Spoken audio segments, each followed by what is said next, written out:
Hello बच्चों, स्वागत है आप सभी का हमारे इस यूट्यूब चैनल में मेजर कोचिंग एकेडमी। मैं आपका फिजिक्स टीचर युवराज। हम यहाँ पर एक टॉपिक लेकर के आए हैं ज्योमेट्रिकल ऑप्टिक्स का, रिफ्रैक्शन थ्रू स्फेरिकल सरफेस। देखिए, रिफ्रैक्शन थ्रू स्फेरिकल सरफेस दो तरह के होते हैं, एक कॉन्वेक्स होता है और एक कॉनकेव होता है। ठीक है, तो हम कॉन्वेक्स के लिए यहाँ पर करते हैं और कॉनकेव के लिए आप भी यहाँ पर अपने हिसाब से कर सकते हैं। इसी की तरह ही होता है एकदम। तो हमारे पास दो केस होते हैं। एक केस होता है जब ऑब्जेक्ट हमारे सरफेस से, हमारे स्लैब से बाहर होता है, और एक केस होता है जब स्लैब के अंदर होता है। जब भी जब ऑब्जेक्ट आउटसाइड रखा होता है तो हमारा ऑब्जेक्ट रियल होता है, यानी एक्चुअल में ऑब्जेक्ट रखा हुआ है। ठीक है, तो उसका जो फॉर्मूला है N2/V minus N1/U is equal to N2 minus N1/R। ठीक है, तो इसका डायग्राम ये यहां पर बना हुआ है कि हमारे पास ये ऑब्जेक्ट है, यहां पर हमारे पास ये सेंटर ऑफ कर्वेचर है इस स्फेरिकल सरफेस का। ये हमारे पास क्या है, ये इमेज बनी हुई है इस ऑब्जेक्ट की। ठीक है, ये इसका था। ठीक है, इस केस का यहां पर था। अब इसका जो है ये यहां पर मैंने बना रखा है, जब object is kept inside of a spherical surface, यानी कि वर्चुअल ऑब्जेक्ट तरह आप इसको ट्रीट कर सकते हैं। जैसे कि हम कह सकते हैं कि अगर कोई भी एक स्लैब है, उस स्लैब के अंदर कोई एक एयर बबल आ जाए तो एयर बबल की तरह हम इस ऑब्जेक्ट को ट्रीट कर सकते हैं। ठीक है, उसका फॉर्मूला होता है N1/V minus N2/U is equal to N1 minus N2/R। तो अब इनका जो डेरिवेशन होता है वो हमारे लेंस मेकर फॉर्मूला के लिए बहुत इंपॉर्टेंट होता है, और कभी कभी हमारे बोर्ड एग्जाम में इनका डेरिवेशंस पूछ दिया जाता है। तो इसको हम लोग यहाँ पर डिराइव करेंगे, और चलिए देखते हैं कैसे यहाँ पर इसका डेरिवेशन होता है। हम पहले इसको डिराइव करेंगे, फिर इसको डिराइव करेंगे, यानी कि पहले हम इसको निकालेंगे, फिर उसके बाद हम इसको यहाँ पर निकालते हैं। चलिए हम इसको यहाँ पर निकालने की कोशिश करते हैं। ठीक है, देखते हैं यहाँ पर कैसे आएगा, और बहुत ही आसानी से हम इसको आपको समझा देंगे। ठीक है, हमारे पास डायग्राम पहले से बना हुआ है, तो हम यहाँ पर क्या करेंगे, कुछ एंगल्स को यहाँ पर लिख देंगे। जैसे कि आप यहाँ देख रहे हैं, ये हमारे पास ये जो है इसको बोलते हैं नॉर्मल। ये क्या है, नॉर्मल। नॉर्मल किसका होता है, क्योंकि ये जो स्फीयर रहा होगा पहले, उस स्फीयर से इस स्लैब को काट करके बाहर निकाला गया है, तो ये नॉर्मल है। और नॉर्मल और इंसिडेंट रे के बीच में एंगल ऑफ इंसिडेंस आई होता है। ठीक है, और ये लाइट रे जाना तो स्ट्रेट चाहती थी, लेकिन हल्का से ये मुड़ गई। किधर मुड़ी है, towards the normal. Towards the normal मुड़ने का मतलब ये है कि ये ग्लास है और ये हमारे पास एयर है। एयर जो होता है उसका रिफ्रैक्टिव इंडेक्स कम होता है ग्लास के कंपैरिजन में। ठीक है, ग्लास का रिफ्रैक्टिव इंडेक्स ज्यादा है, मतलब कि ये डेंसर मीडियम है, और बाहर क्या है, रेयरर मीडियम है। जब भी लाइट रे ट्रेवल करती है from rarer medium to denser medium, it bends towards the normal. तो हमारे पास ये लाइट रे यहां पर ऐसे बेंड हो गई है, ये इसका एंगल क्या होगा, एंगल ऑफ रिफ्रैक्शन R होगा। ठीक है, तो R हमने मार्क कर लिया और I मार्क कर लिया यहाँ पर। तो देखिए यहाँ पर हमको कुछ और एंगल्स यहाँ पर मेजर करने पड़ेंगे। जैसे कि हमारा ये जो एंगल ये वाला है, इसको हम कहेंगे अल्फा, ये वाला एंगल हम इसको कहेंगे बीटा, इस वाले एंगल को हम कहेंगे गामा। ठीक है, ये हमारे पास क्या है, ये गामा एंगल है। अब जरा देखेंगे, हम यहाँ पर हमको कुछ ट्रायंगल्स दिख रहे हैं। अच्छा, इसको हम बोलेंगे पॉइंट ऑफ इंसिडेंस। ये हमारा क्या है, पॉइंट ऑफ इंसिडेंस को नाम दे देते हैं, लेट सपोज M दे देता हूं मैं इसको। ठीक है, ये इसका पोल होता है, ये क्या है, इस कर्वेचर का पूरा पोल होगा। ठीक है, ये C इसका सेंटर ऑफ कर्वेचर होगा। यहाँ पर हमारे पास इमेज बनी है, इमेज डिस्टेंस, ये रेडियस ऑफ कर्वेचर, और ये ऑब्जेक्ट डिस्टेंस। तो चलिए इसको हम लोग डिराइव करते हैं। तो हमारे पास जरा देखिए ध्यान से क्या है, हम जैसे कि एंगल I की बात करते हैं। ठीक है, तो अगर हम यहाँ पर कहें कि मुझे एंगल R निकालना है और I निकालना है किसी तरह से, ठीक है, तो हम ट्रायंगल पहले लेते हैं। ट्रायंगल यहाँ पर लेते हैं, ट्रायंगल हम लेंगे MCI। हमने क्या लिया, MCI, ये ट्रायंगल लिया है। इस ट्रायंगल में जरा ध्यान से देखो, क्या हम लिख सकते हैं angle R plus angle gamma is equal to beta. ये किससे मैंने बोला, ये मैंने बोला एंगल बीटा। ये किससे बोला, मैंने बोला एक्सटीरियर एंगल प्रॉपर्टी से। एक्सटीरियर एंगल प्रॉपर्टी क्या होता है, sum of interior angle of a triangle is equal to exterior angle of a triangle, यानी कि ये दोनों एंगल का सम इस बीटा के बराबर होगा, क्योंकि ये ट्रायंगल है और ये क्या होगा, एक्सटीरियर एंगल प्रॉपर्टी होगा, एक्सटीरियर एंगल प्रॉपर्टी। ठीक है, एक्सटीरियर एंगल हमने इसको बोल दिया है। तो हम यहां पर लिख सकते हैं angle R is equal to beta minus gamma. Angle R is equal to beta minus gamma, ये हमने निकाला इक्वेशन नंबर फर्स्ट। अब जरा देखो, अगर हम बात करें, हमको निकालना है आई को। अब आई को निकालने के लिए हम क्या कर सकते हैं, हम बड़ा वाला ट्रायंगल लेंगे, ये ओ एम आई, क्या ट्रायंगल है, ओ एम आई ट्रायंगल ले लेते हैं, ठीक है। तो इसको जरा देखो कैसे निकलेगा अब यहाँ पर, चलो।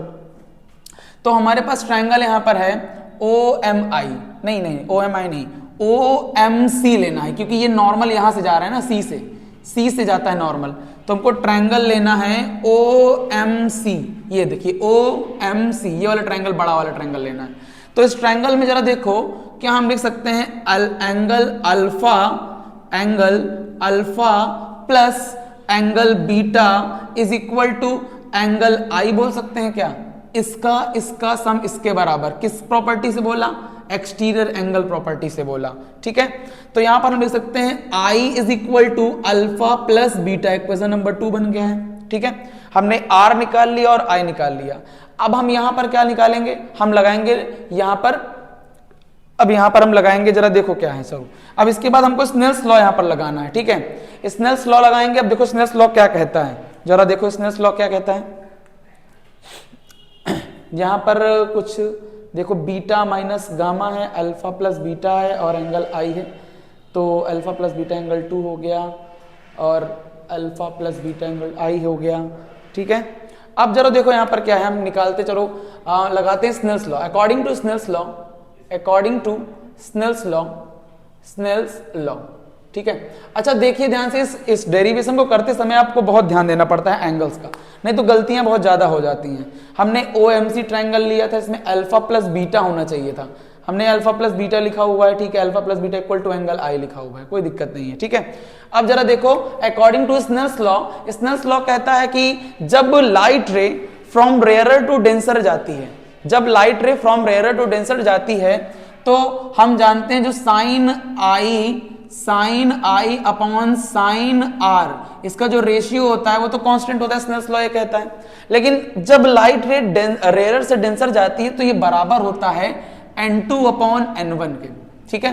किसके बराबर होता है, n2 अपॉन n1 के। इसको हम लोग डायरेक्टली बोल सकते हैं कि n1 sine I is equal to n2 sine R, ये हमारे पास है, ठीक है।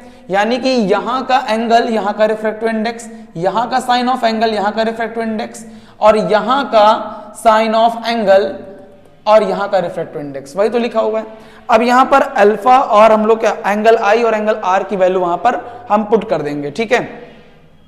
अब यहां पर क्या करेंगे, हम लोग इस दोनों की वैल्यू यहां पुट करेंगे, तो देखो ये आएगा n1 और यहां लिखेंगे साइन आई की वैल्यू क्या है, alpha plus beta is equal to यहां पर क्या है n2 साइन की वैल्यू क्या है जरा बताओ, साइन आर की वैल्यू क्या है, आर की वैल्यू है बीटा माइनस गामा, ठीक है। हमारे पास यहां पर अल्फा की आर की वैल्यू और आई की वैल्यू मैंने वहां पर पुट कर दी है। तो यहां पर अच्छा एक चीज जरा देखो, ये हमारे पास जो स्लैब है ये बहुत छोटा होगा, बहुत छोटा होगा। जब ये बहुत छोटा होगा तो ये जो अल्फा बीटा गामा एंगल बने हैं ये भी बहुत छोटे होंगे। जब ये छोटे होंगे तो हम क्या बोल सकते हैं, जब हमारे एंगल बहुत छोटा होता है, एंगल्स आर वेरी स्मॉल, जब ये एंगल बहुत छोटे होंगे, या फिर ये भी बोल सकते हो कि इसका अपर्चर बहुत छोटा होगा, दिस इज कॉल्ड अपर्चर। जब अपर्चर बहुत छोटा होगा तो क्या हो, जरा देखो, aperture is very small, aperture भी क्या है, स्मॉल होगा। तो अपर्चर जब स्मॉल होता है तो हम लिखते हैं यहां पर sine theta nearly equal to theta, और टेन थीटा के भी बराबर हो जाता है, हमने इसको मैथ में सीखा हुआ है, ठीक है। तो हम यहां लिख सकते हैं क्या, हमारे पास जो ये इक्वेशन बनी है ये कुछ ऐसी बन जाएगी, जरा देखो हमारे पास क्या आएगा, यहां आएगा n1 alpha plus beta is equal to n2 beta minus gamma, ये तो होगा हमारे पास। अब इसमें हम लोग मल्टीप्लाई कर देते हैं, यहां आ जाएगा n1 alpha plus n1 beta is equal to n2 beta minus n2 gamma. अब जरा देखो बीटा एक साइड कर लो, बीटा इधर है, बीटा इधर, एक तरफ कर लो, तो n1 अल्फा और plus n2 gamma is equal to, इसको उधर भेज देंगे तो आएगा n2 beta minus n1 beta. अब यहां पर क्या होगा, n1 और n2, ठीक है। यहां आएगा n1 alpha plus n2 gamma is equal to, यहां पर क्या करेंगे n2 माइनस n1 और ये बीटा हमने कॉमन ले लिया, ठीक है। अब जरा देखो यहाँ पर हमने एक फॉर्मूला लगाना है, वो क्लास 10th का फॉर्मूला था। वो फॉर्मूला था angle is equal to arc upon radius. Angle हमारे पास अल्फा और गामा और ये बीटा हमारे पास क्या है, ये हमारे पास है, ये हमारे पास एंगल्स हैं और हमको पता है कि एंगल जो होता है वो बराबर होता है आर्क अपॉन रेडियस के। तो हम यहाँ क्या लिखेंगे, angle is equal to arc upon radius. हम यहाँ पर एक फॉर्मूला यूज करने जा रहे हैं, angle is equal to arc upon radius. इस फॉर्मूले को इस्तेमाल करते हुए हम यहाँ पर इसको जो है अल्फा बीटा और गामा की वैल्यू यहाँ पर पुट करेंगे। तो जरा देखो ये n1 है और अल्फा की वैल्यू क्या होगी, ये अल्फा है, ठीक है। तो इसका आर्क क्या है, ये pm है, ये pm हमारा क्या है, इसका आर्क है, और रेडियस क्या है, op है ना। तो इसमें क्या लिखेंगे, mp अपॉन op लिख देंगे अल्फा की जगह पर। कैसे यूज किया मैंने, angle is equal to arc upon radius plus यहां पर n2। अब n2 तो वही रहेगा, n2 तो वही रहेगा, ठीक है। अब गामा कहां पर है, गामा ये रहा। गामा के लिए रेडियस mp है, सॉरी आर्क इसका mp है, रेडियस क्या है pi। तो इसमें mp क्या होगा रेडियस, और pi क्या हो जाएगा, pi क्या हो जाएगा, इसका रेडियस हो जाएगा।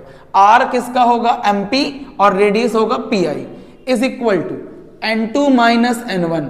अब बीटा कहां पर है, बीटा ये रहा हमारे पास। तो बीटा का क्या होगा, आर्क, आर्क होगा pm और रेडियस क्या होगा pc, या फिर हम बोल सकते हैं mp upon pc, mp upon pc। अब जरा ध्यान से देखो, mp और mp कॉमन होके कट जाएगा, ठीक है। और op जरा देखो क्या है, op हमारे पास क्या होता है, ये ऑब्जेक्ट डिस्टेंस u है, ठीक है। और हमारे पास pi क्या है, pi हमारे पास इमेज डिस्टेंस v है, और हमारे पास pc क्या है, pc हमारा रेडियस ऑफ कर्वेचर r है। यानी कि हम लिखेंगे यहां पर n1 अपॉन op है ऑब्जेक्ट डिस्टेंस u, op है ऑब्जेक्ट डिस्टेंस u, और प्लस हमारे पास क्या है n2, और pi क्या है हमारे पास, pi हमारे पास है इमेज डिस्टेंस v, और is equal to n2 minus n1, और pc क्या है अपॉन r। अभी इसमें हम लोग को क्या यूज करना है, साइन कन्वेंशन। देखो जरा ध्यान से, इंसिडेंट रे इधर की तरफ है और पोल से आप इधर आ रहे हैं, तो ऑब्जेक्ट डिस्टेंस क्या होगा, नेगेटिव। अब इंसिडेंट रे इधर है, इमेज भी उधर बनी है, तो ये पॉजिटिव। अब रेडियस ऑफ कर्वेचर भी उधर है, तो पॉजिटिव, यानी ये केवल ये नेगेटिव रहेगा। नेगेटिव क्यों आया, क्योंकि साइन कन्वेंशन हमने यहाँ यूज किया, ठीक है। जब भी इंसिडेंट रे से हम अपोजिट की तरफ आते हैं तो नेगेटिव डिस्टेंस होती है, अगर इंसिडेंट रे के अलोंग चल रहे हैं तो पॉजिटिव होगा। तो यहां पर इसको हम लोग ट्रांसफॉर्म करते हुए लिखेंगे n2 upon v minus n1 upon u is equal to n2 minus n1 by r। ये हमारे पास इसका फॉर्मूला निकल करके आ चुका है, ठीक है। ध्यान रखेंगे, यहां पर गलतियां ज्यादा होती हैं और यहां पर भी गलतियां ज्यादा होती हैं, क्योंकि हमें एंगल यहां पर निकालना नहीं आता है। एंगल निकालना क्या, हम डायग्राम अगर सही से बनाएंगे तब हम एंगल आराम से निकाल लेंगे। अगर डायग्राम गलत बनेगा तो फिर एंगल यहां पर नहीं निकाल पाएंगे। क्या इतनी बात आपको समझ में आ गई है? आप इसको पॉज करके इसका स्क्रीनशॉट तुरंत ले लीजिएगा।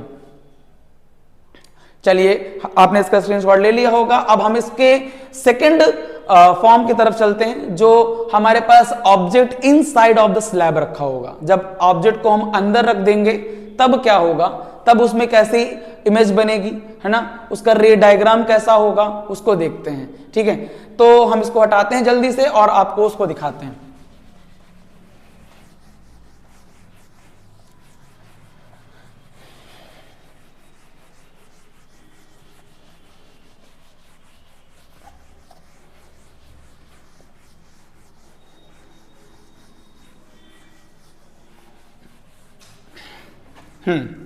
अब देखिए, जो सेकंड वाला केस है हमारे पास, सेकंड वाला केस क्या है, सेकंड वाला केस हमसे कहता है कि व्हेन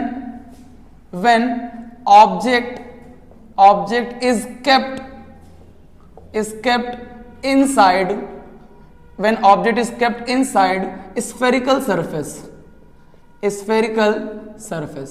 अगर स्फेरिकल सरफेस के अंदर रख दिया जाए तब उसमें जो फॉर्मूला बनता है उसको फॉर्मूले को आपको याद भी करना है, ठीक है। उसका फॉर्मूला जो बनता है वो फॉर्मूला होता है n1 upon v minus n2 upon u is equal to n1 minus n2 by r। ये हमारे पास उसका फॉर्मूला बनता है, ठीक है। अब यहां पर इसका जो है रे डायग्राम बनाएंगे हम लोग। तो रे डायग्राम देखो कैसे बनेगा, यही बनाते हैं। हमारे पास स्फेरिकल सरफेस है, ध्यान से देखिएगा, ये हमारे पास ऐसे हमने दो लाइन खींची और हमने इसका स्फेरिकल सरफेस कुछ ऐसे खींचा, ये ठीक है। और इसका जो प्रिंसिपल एक्सिस है हमने ये बनाया, ये इसका पोल होगा और हमने जो इसका रेडियस ऑफ कर्वेचर है वो यहां पर रखा, ये रेडियस ऑफ कर्वेचर सी है, ठीक है। यानी रेडियस ऑफ कर्वेचर इस पूरे कर्व का जो सेंटर होगा वो यहां पर है और हमने ऑब्जेक्ट को यहां कहीं रख दिया, ये ऑब्जेक्ट हमारे पास रखा हुआ है। अब ऑब्जेक्ट से हम रे को फॉल कराएंगे कहां पर, इस वाले सरफेस पर, ठीक है। हमने ऑब्जेक्ट से ये रे फॉल करा दी, किस वाले सरफेस पे फॉल कराई है, ये हमारे पास ये रे चली गई, ठीक है। अब इस रे को हमने यहां पर जब फॉल कराया तब ये रे, अच्छा एक बात सुनो, ये ग्लास है, ग्लास का जो रिफ्रैक्टिव इंडेक्स होगा, ध्यान से देखिएगा, ग्लास का जो रिफ्रैक्टिव इंडेक्स होगा वो क्या होगा, ग्लास का जो रिफ्रैक्टिव इंडेक्स होगा वो होगा N2 और जो बाहर एयर है वो उसका रिफ्रैक्टिव इंडेक्स N1। यानी बाहर है रेयरर मीडियम और अंदर है डेंसर मीडियम, अंदर क्या है, डेंसर मीडियम है, ठीक है। जब भी लाइट रेयरर मीडियम से डेंसर मीडियम में जाती है, पहली बात तो इसमें नॉर्मल बना लो, तो नॉर्मल यहां से जाएगा, जरा देखो सेंटर से ऐसे जाएगा ये, ठीक, थोड़ा सा इसको ऊपर कर देते हैं, हाँ ठीक, ये पॉइंट ऑफ इंसिडेंट हो जाएगा, ये हमारे पास नॉर्मल बन चुका है, ठीक। अब जब लाइट रे डेंसर मीडियम से रेयरर मीडियम में जाती है तो अवे फ्रॉम द नॉर्मल जाती है, ये सीधा जाना चाहती थी लेकिन ये यहां से कुछ ऐसे डेविएट हो जाएगी, ऐसे ये हल्का सा यहां से क्या हो जाएगी, अवे फ्रॉम द नॉर्मल चली जाएगी। और जब हम इसको पीछे की तरफ एक्सीड करेंगे, जब हम इसको पीछे की तरफ ऐसे एक्सीड करेंगे तो इसकी इमेज यहां कहीं बन जाएगी, इसकी इमेज यहां कहीं बन जाएगी, ठीक है। तो ये इमेज जो होगी ये वर्चुअल इमेज होगी, ये रियल इमेज नहीं होगी, ठीक है। तो यहां से लेकर के सी तक की डिस्टेंस ये रेडियस ऑफ कर्वेचर आर है और पी से लेकर के ओ तक की डिस्टेंस ये हमारे पास इमेज ऑब्जेक्ट डिस्टेंस है यू और यहां की डिस्टेंस हमारे पास है वी, इमेज डिस्टेंस, ठीक है। अब इसमें भी हम लोग पहले एंगल्स को मार्क करेंगे कि हमारे पास क्या है एंगल आई, क्या है एंगल आर। ये हमारे पास angle of incident, angle of refraction होगा, इस बार ये क्या होगा, एंगल ऑफ रिफ्रैक्शन होगा, ये होगा एंगल ऑफ इंसिडेंट आई, ठीक है। और हम इसको कहेंगे फिर से, ये अल्फा है, ये हमारे पास बीटा है, ये हमारे पास गामा है। ध्यान रखेंगे जो भी एंगल मेजर करेंगे, जो भी एंगल आप मानेंगे वो पोल की तरफ ही हों, ठीक है। पिछले वाले डायग्राम में भी आपने देखा था जो भी एंगल हमने माने थे वो पोल की तरफ थे। अब जरा ध्यान से देखिएगा, ये लाइन ऐसे जा रही है, ये लाइन ऐसे जा रही है, ये आर है, तो क्या ये पूरा आर होगा, ये पूरा एंगल क्या होगा, आर होगा, ठीक है। तो ये एंगल कितना होगा, ये एंगल होगा आर माइनस आई, ये हम मिटा देते हैं आपको नहीं तो दिक्कत हो जाएगी। ये हमारे पास पूरा आर था ये वाला, ये कितना होगा, आर माइनस आई, ठीक है। ये वाला एंगल क्या होगा, आर माइनस आई, ठीक। अब जरा देखो हम इसमें क्या करेंगे, पॉइंट ऑफ इंसिडेंट को हम यहां पर लिखेंगे, ये एम है हमारे पास, ठीक, ये पी है, ये सी है, ये ओ है, ये आई है। अब इसमें हम लोग ट्राइंगल देखेंगे, ठीक। सबसे पहले ट्राइंगल हम देखेंगे ये वाला, सबसे पहले ट्राइंगल देख लो, एम और आई और क्या देख लिया जाए, पहले तो हम आर निकालते हैं किसी तरह से। देखो आर कैसे निकलेगा, यहीं से निकल आएगा सारा। एम ओ सी देखो, ठीक है, ट्राइंगल एम ओ सी, एम ओ सी। अब एम ओ सी ट्राइंगल में हम कहेंगे एंगल आई और plus angle alpha is equal to beta. भाई एंगल आई और अल्फा इक्वल टू क्या होगा, बीटा। किस प्रॉपर्टी से, exterior angle property, exterior angle property से, ठीक है, एक्सटीरियर एंगल प्रॉपर्टी से बोल दिया। अब यहां से क्या हम एंगल ऑफ आई निकाल सकते हैं, यानी बीटा माइनस अल्फा, क्या होगा, बीटा माइनस अल्फा, ये एंगल आई निकल आया। अब इसके जस्ट बाद जरा देखो, हमें निकालना होगा एंगल आर। एंगल आर के लिए यूज कर लो एम आई ओ, क्या हो जाएगा, ट्राइंगल एम आई ओ, ठीक है। एम आई ओ ट्राइंगल में जरा देखो हम लिख सकते हैं R minus I plus beta is equal to gamma. किस प्रॉपर्टी से, एक्सटीरियर एंगल प्रॉपर्टी से। भाई ये एंगल पूरा और बीटा इक्वल टू गामा। ध्यान से देखिएगा, हमने इस एंगल, ये पूरा एंगल आर था, ये वाला पूरा एंगल क्या था, ये आर था, क्योंकि वर्टिकली अपोजिट था। ये आई है तो ये क्या होगा, आर माइनस आई हो जाएगा। अब R minus I plus beta equal to क्या होगा, गामा होगा। अब यहां पर आई की वैल्यू हम रख देंगे, आई की वैल्यू यहां पर पुट कर देंगे, तो R minus beta minus alpha plus beta is equal to gamma. अब यहां पर क्या आएगा, आर माइनस बीटा और plus alpha plus beta equal to gamma, से beta cancel, R plus alpha equal to gamma, so R is equal to gamma minus alpha. R is equal to क्या आ गया है, गामा माइनस अल्फा। ये equation number हमारे पास 2 बन गई है। ठीक है, अब फिर से हम क्या करेंगे, according to Snell's law, according to Snell's law जरा देखो, according to Snell's law, Snell's law. अब स्नेल्स लॉ हमसे कहता है sine of angle of incidence upon sine of angle of refraction is equal to constant. लेकिन जरा ध्यान से देखो, इस बार लाइट रे डेंसर मीडियम से रेयर मीडियम में जा रही है। जब लाइट रे डेंसर मीडियम से रेयर मीडियम में जाती है तब क्या होता है, तब हमारे पास जो ratio of sine of angle of incidence to the sine of angle of refraction होता है वो n1 अपॉन n2 के बराबर होता है। किसके बराबर होता है, n1 अपॉन n2 के। भाई सुनो ध्यान से, जब लाइट रे रेयर से डेंसर जाए तो n2 अपॉन n1, जब लाइट रे डेंसर से रेयर जाए तो n1 अपॉन n2। सिंपल भाषा में समझो कि यहां पर क्या होगा, n2 sine I is equal to n1 sine R. Simple सी भाषा में समझो, इधर का रिफ्रैक्टिव इंडेक्स n1 और इधर का sine of angle r, refractive index sine of angle r, इधर का रिफ्रैक्टिव इंडेक्स n2 और sine of angle of i, n2 sine of angle of i। Simple सी बात है। अब i और r की वैल्यू पुट कर देंगे कहां पर, उस वाले इक्वेशन में। तो जरा देखो, n2 साइन i कितना है भाई, बीटा माइनस अल्फा, कितना होगा, beta minus alpha is equal to n1 sine, r कितना है, गामा माइनस अल्फा, कितना होगा, गामा माइनस अल्फा। अब हम फिर से वही वाला कॉन्सेप्ट यूज करेंगे कि हमारे पास जो अपर्चर है बहुत छोटा है तो एंगल्स आर वेरी स्मॉल। जब एंगल बहुत छोटे होते हैं तब हम क्या बोलते हैं कि हमारे जो साइन ऑफ थीटा होता है वो थीटा के बराबर होता है। वही कहानी हमारे पास क्या होगा, angles are very small, angles are very small. जब एंगल बहुत स्मॉल होंगे तो sine theta nearly equal to theta हो जाता है। ठीक है, तो sine theta nearly equal to theta हो जाएगा तो हम लिखेंगे n2 beta minus alpha n1 gamma minus alpha. तो इसको मल्टीप्लाई कर लो, n2 बीटा, अच्छा इसको मल्टीप्लाई करो, ध्यान से सुनो, n2 यहां पर आएगा n2 beta minus n2 alpha n1 gamma और माइनस n1 अल्फा। अब अल्फा अल्फा एक तरफ कर लो, अल्फा अल्फा n2 बीटा और यहां आएगा माइनस का n1 gamma is equal to n1, इसको इधर करेंगे तो आएगा n2 अल्फा और माइनस में n1 अल्फा। अच्छा एक बात सुनो ध्यान से, ये तो प्रूफ है, ये तो सभी किताब में लिखा हुआ है, सभी टीचर्स बताते हैं कैसे होगा, लेकिन जरा ध्यान से देखो, हम एक चीज आपको बताते हैं। एक बात ध्यान रखना, प्रूविंग करते वक्त एक चीज 2 बार आएगी। जैसे इसमें अल्फा 2 बार आया, पिछले बार वाले में बीटा 2 बार आया था। क्यों 2 बार आया, 2 बार इसलिए आया क्योंकि जो एंगल माना है मैंने वो रेडियस ऑफ कर्वेचर का है। ध्यान से देखो, यहां पर सी क्या है, अल्फा का बन रहा है ना, तो ये रेडियस ऑफ कर्वेचर का है।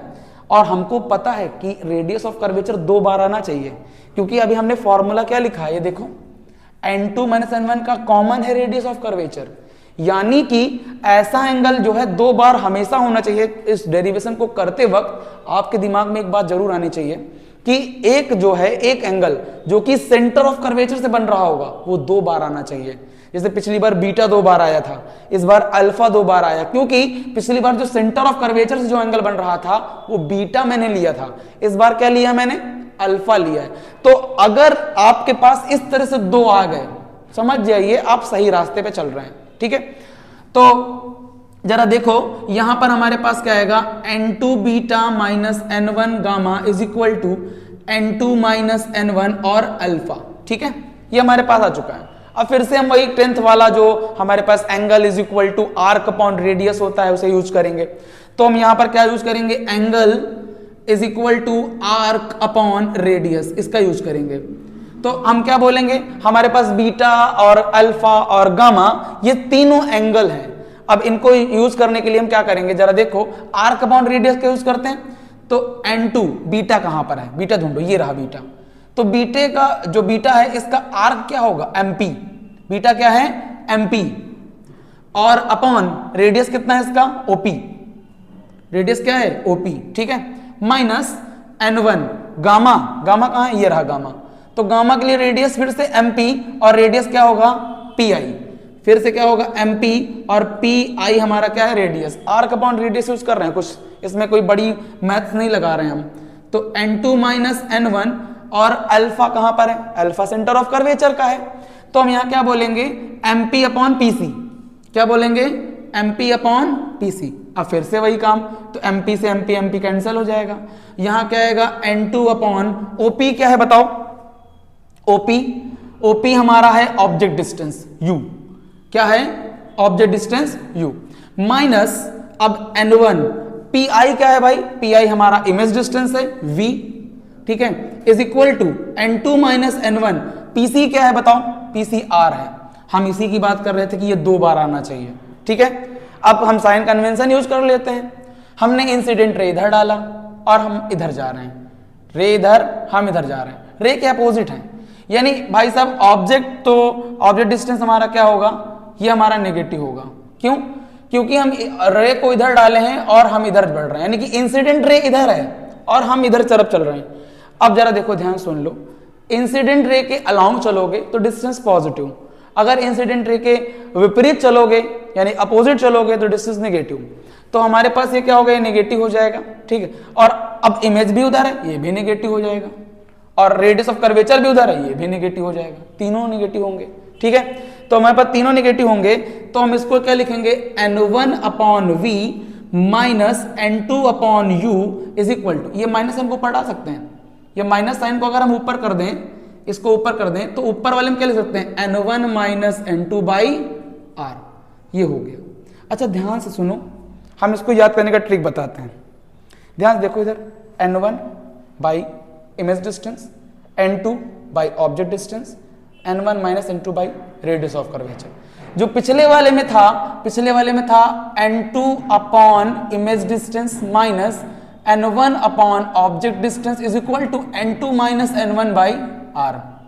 देखो याद करने का तरीका क्या है, N2 minus N1, N2 minus N1, UVR, N1 minus N2, N1 minus N2, VUR। Simple सा है एकदम। क्या आपको ये चीज समझ में आ गई है? इसका जल्दी से आप स्क्रीनशॉट ले लीजिएगा।